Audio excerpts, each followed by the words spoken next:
سلامونه او ښې چارې. زه محمود مرهون یم او تاسو ته د ژبپوهنې د بنسټونو لسم لوست وړاندې کوم. دا درس مو له نورو درسونو سره ډېر متفاوت دی. موږ په دې درس کې د پښتو ژبې او پښتنو د پیدایښت په اړه غږیږو.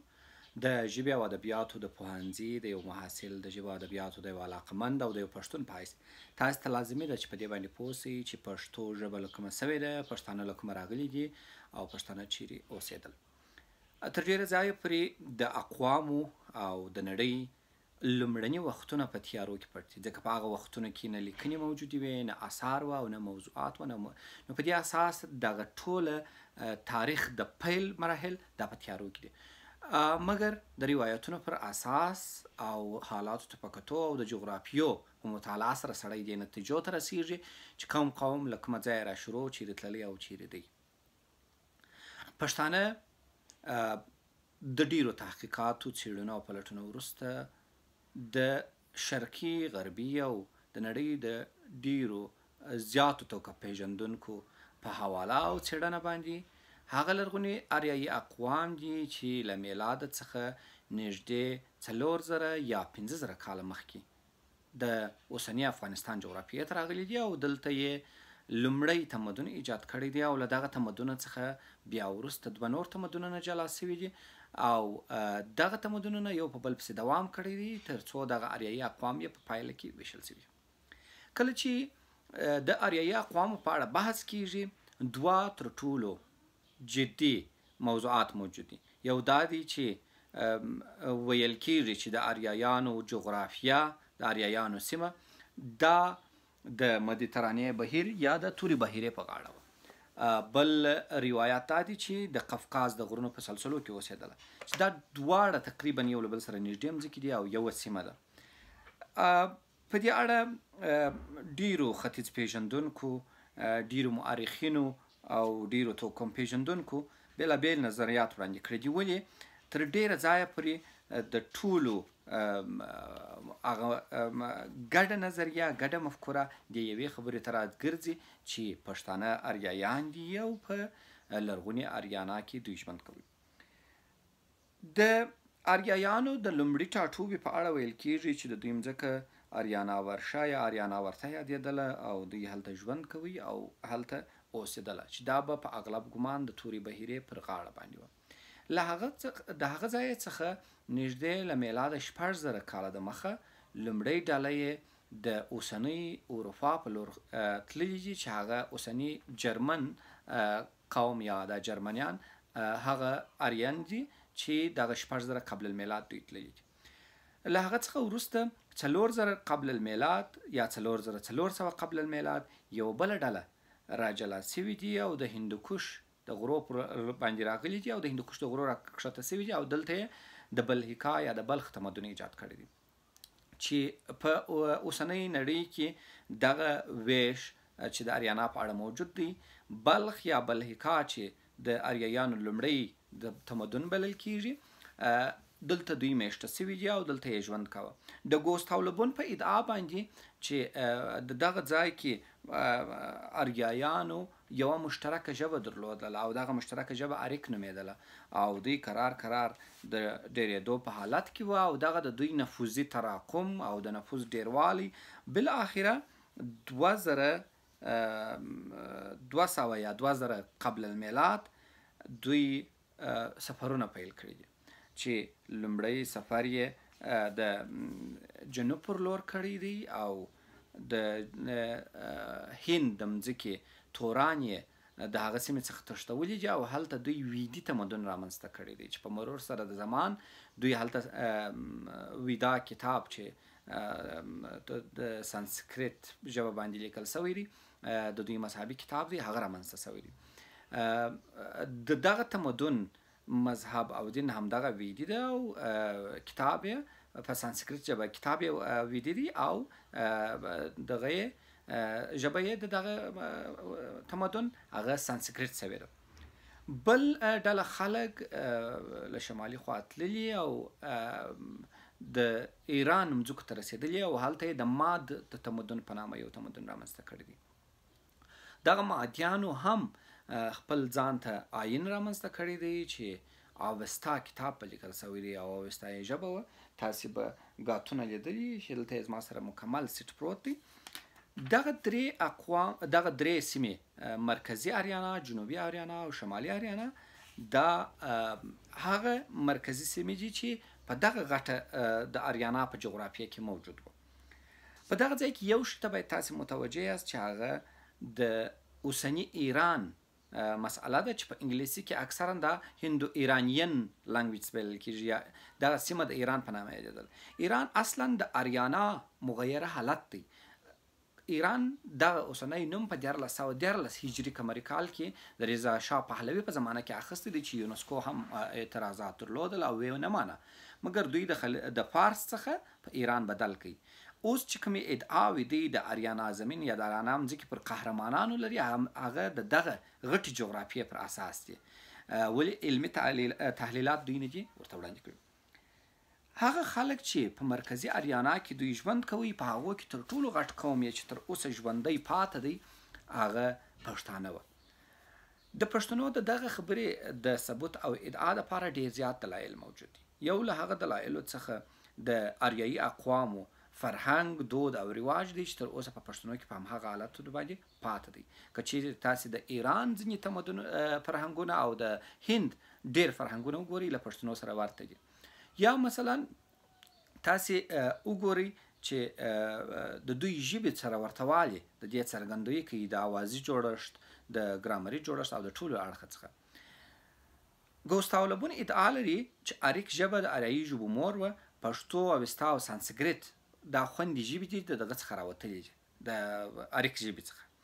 او متاسفانه چې اوستا او سانسکریت عملا او د خبرو کولو له لحاظه په جهان کې مړې سوي دي، ولې د کتابت له لحاظه ژوندی دي، ځکه چې د هندیانو ویدونه په سانسکریت دي او د اوستا ګاتونه په اوستایي باندې دي. نو دا سانسکریت او اوستا یوازې په کتابتي توګه ژوندی پاته دي، ولې پښتو د زیات نفوذ له لحاظه یوه پراخه او وسیع جغرافیه رامنځته کړې ده او تر اوسه پورې پاته ده، ولې په تحولاتو سره.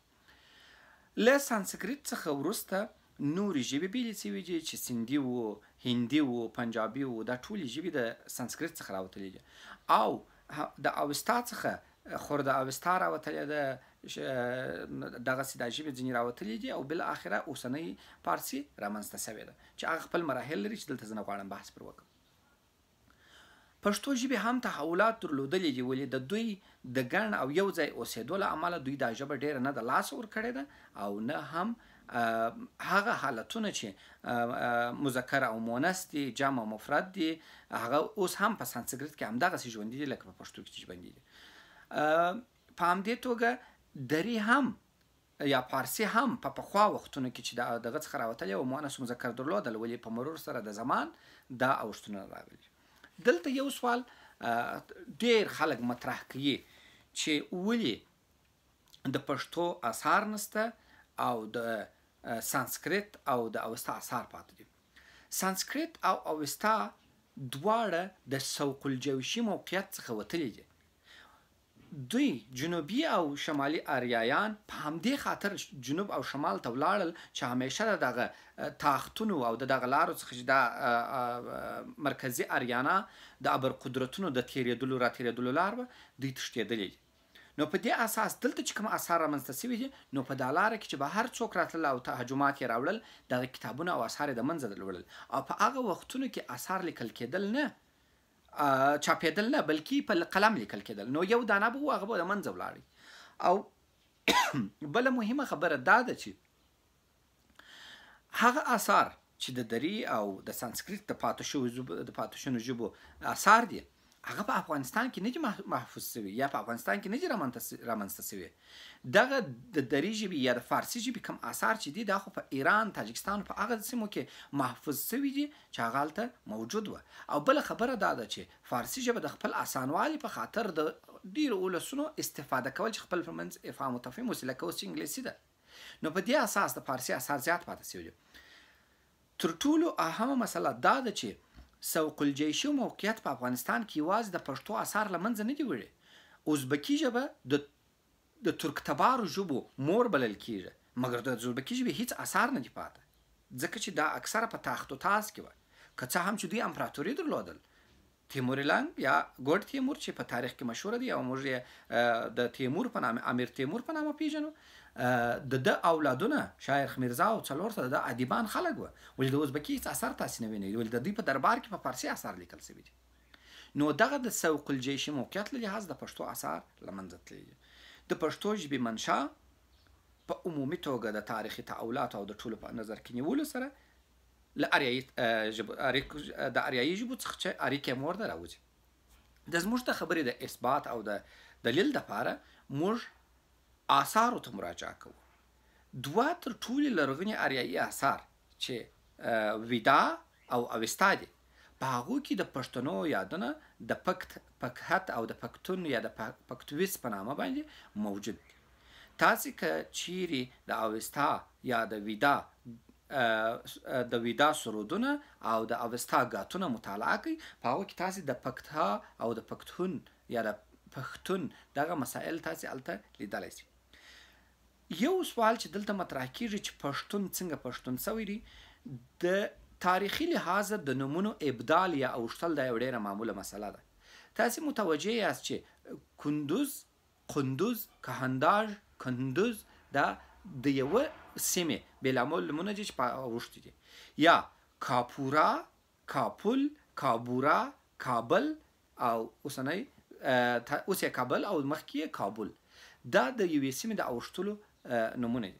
همدغسې په تاریخ په اوږدو کې د هرې سیمې نومونه اوښتي دي. نو یو تر ټولو زیات استفاده کېدونکی نوم بلخ، بختي، بختي، بخت، بختون، دا پکت، پختون، پختون، دا ټوله سره ارتباط درلودونکي باختر، باکتریا، ګورئ د باختر تمدن باکتریین تمدن باندې یاد شوی دی.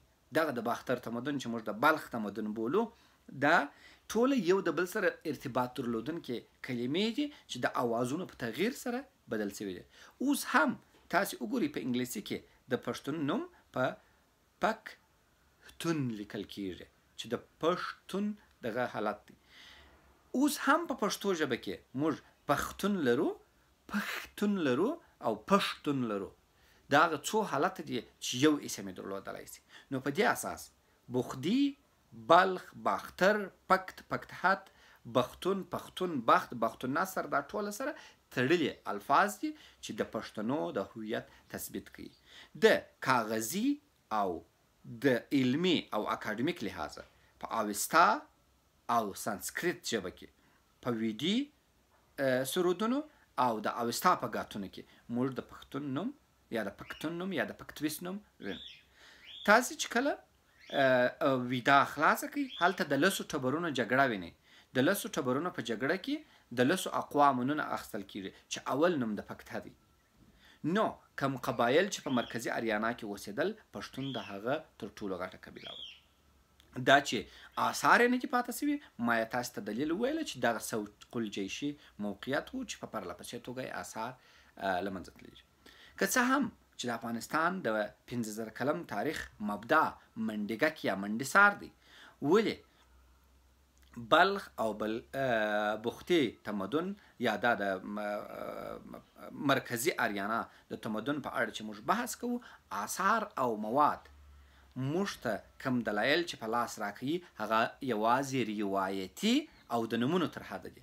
مګر د منډیګک او د منډسار د تمدن بحث چې کېږي هغه یو خورا وسیع او غټ بحث دی. نو موږ په لنډه توګه ویلی شو چې اریایان چې په اریانا ورشه یا اریانا ورته یا اریانا ویجه کې دوی ژوند کوي او په اغلب ګمان د خضر بحیرې یا د تور سمندرګي پر غاړه وه.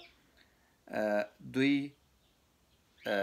د هغه سیمو څخه راغلي دي او د دغه څخه راتېر شوي دي، د هندوکش د غرو څخه د باختر تمدن یا د بختي تمدن یې ایجاد کړی دی او دلته اوسېدله چې یوه ډله ځینې جلا سوې ده، اوسنی هندوستان یا د ویدي تمدن یې رامنځته کړی دی او بل یې د مات تمدن رامنځته کړی دی.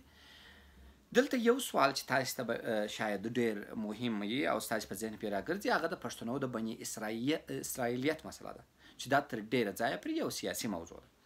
پښتانه له اوله څخه په دغه سیمه کې د جنګیانو په نامه مطرح وه. دوی د خپل وچ طبیعت او شجاعت له لحاظه په سیمه کې د یو خاص نوم څخه برخورداره وه او دغه نوم د دوی هغه شجاعت و کوم خاصیتونه چې په پښتنو کې شته هغه دوی همیشه په جنګیانو باندې تثبیت کړي وه. نو په دې اساس بني اسرائیل چې په نړۍ کې د سیاست او پیسو تر ټولو غټ حاکمان بلل کیږي او ټوله سلسله یې د پیغمبرانو ده، نو په دې اساس دوی په نړۍ کې اوس مهال یوازې 6 میلیونه ژوند کوي چې نږدې 6 میلیونه به وژل سوي چې ټوله موږ 12 میلیونه بللای شو.